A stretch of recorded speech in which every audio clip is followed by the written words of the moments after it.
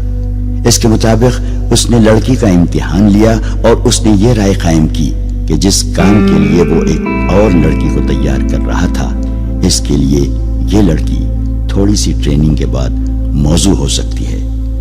سودا طے ہو گیا۔ بیوپاری قیمت وصول کر کے چلا گیا۔ ناجی لڑکی کو اس کمرے میں لے گیا جہاں اس کے دو ساتھی رقص اور شراب سے دل بہلا رہے تھے۔